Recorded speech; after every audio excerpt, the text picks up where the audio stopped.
One of the first restaurants we visited in Japan was a vegetarian restaurant in which different Japanese menu items were served in small dishes. The restaurant was run by both women who were cooking and serving, but when we asked them more questions, they were shy and said that their owner was a man and that the restaurant was featured in a well-known food magazine only with his photo. One of the next places we visited was a ramen restaurant, and there were multiple ramen places that we went to where we noticed that the women were responsible for crowd control, for cleaning dishes and serving, but the men behind the scene did all the cooking. At a sushi restaurant in Tsukiji Market, we noticed that both the male chefs behind the sushi counter were male, and women were again responsible for other parts like taking orders and welcoming guests. The one industry where the scene turned around was the liquor industry. We studied this in Tokyo through Golden Gai, which is an area of lanes with unique small bars made inside homes, where all the bartenders were women and each bar was run by a single woman who openly talked with guests. In Sapporo, in Hokkaido, we visited the Sapporo Beer Museum, where we saw that women were a huge part of the advertising process and often shown as those who make or drink beer to make it more enticing to the general public.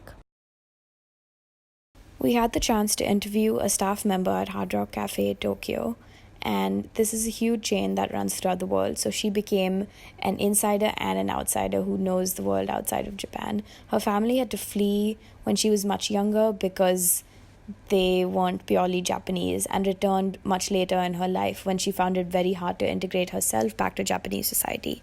She told us that the translation for wife in Japan literally means back of the husband, which denotes the respect given to the role of a wife. She talked about how she notices that when women come to the cafe, they often ask their husbands or boyfriends what they can order and what they can eat or what they're allowed to do, which is an indication of how they're treated in society. She says that there has been a huge inequality in salaries, even at her workplace, and it's indicative of what's going on in Japanese society. And she finds that often other staff members will not listen to what she says because she's a woman. And she found that she had a bad experience because she was a foreigner or an immigrant. And being a foreigner, immigrant, and a woman was a hard combination. The Museum of Food and Agriculture, run by Tokyo University of Agriculture Educational Corporation and the Research Institute of Evolutionary Biology, located 5 miles east of the center of Tokyo, includes exhibits on the history of agricultural practices and food production in Japan, a collection of taxidermy chickens, and an old folk house with antique farm tools. Many of the ancient food handling and producing labor was shown only through the work of men, while women were shown either as servers or as advertisements on food packages. The divide in tasks for food production processes between men and women was evident through the museum's exhibitions.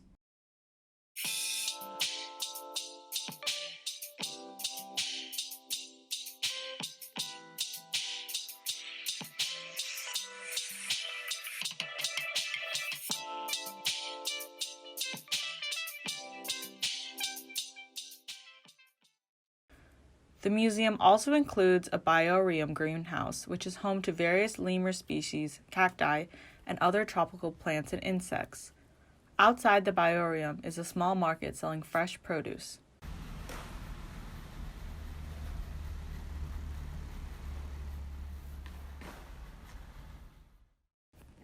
A walk around the neighborhood surrounding the museum and university are quiet suburban streets with plots of urban agriculture. Garden plots for residents to grow and produce their own food outside of their towering apartment buildings introduces a touch of agriculture and rural life in an urban setting.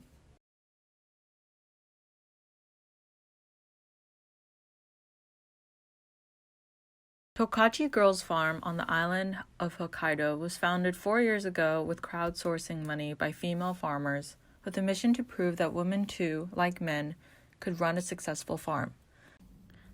Despite making up more than half of the agricultural labor force in Japan, women face barriers and challenges towards gaining leadership in agricultural organizations and ownership of farmland of family-owned agricultural businesses. While it is common for Japanese women to need to marry into families in order to become farmers, Tokachi Girls Farm proves that it is not the only route for women to develop careers in agriculture today.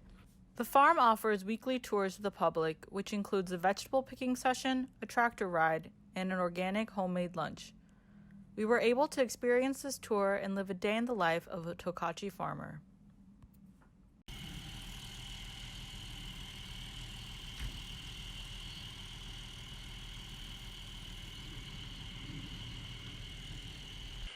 Yummy. 少ないけど。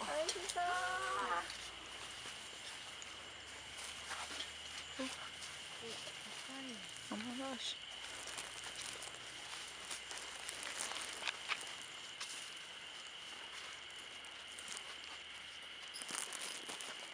Good? It's good? Really good. Oh.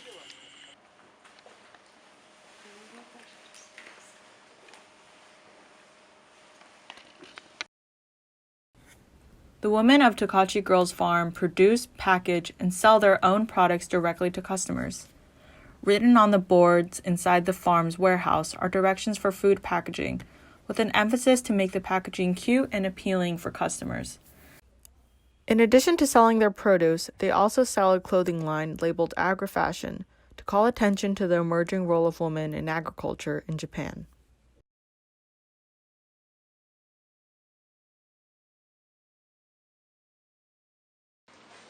今年で4年目なので、4年前に当時、2人最初にやってた子がいて、で今日案内している子ともそのメンバーの一人になります。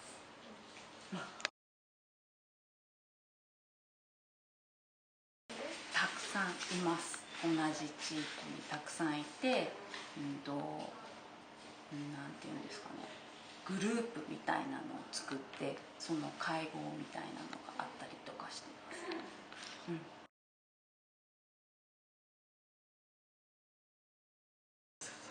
ここの畑と、あとは、直売所、あとインターネット、通販サービスとか、あとは旅行会社を通してツアーのお土産として扱ってもらったりしてます。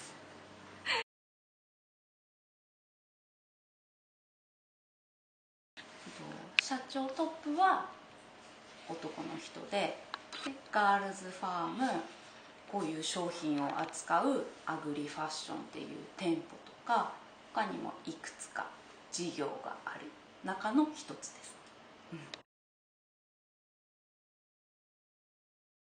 もともとは牛が好きで酪農をやりたいって思っていて、4年間ぐらい酪農してたんですけど、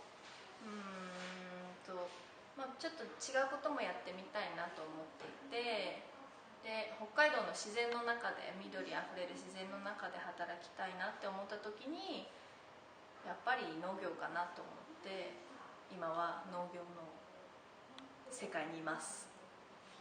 はい。は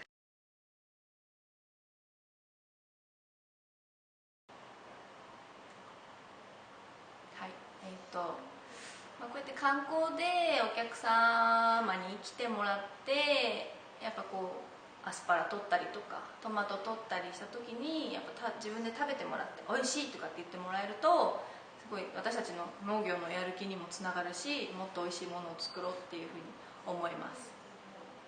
はい、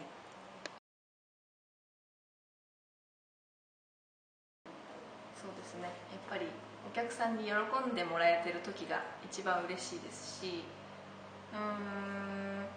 野菜おいしいって言ってもらった時がすごい好きです。嬉しい。はい。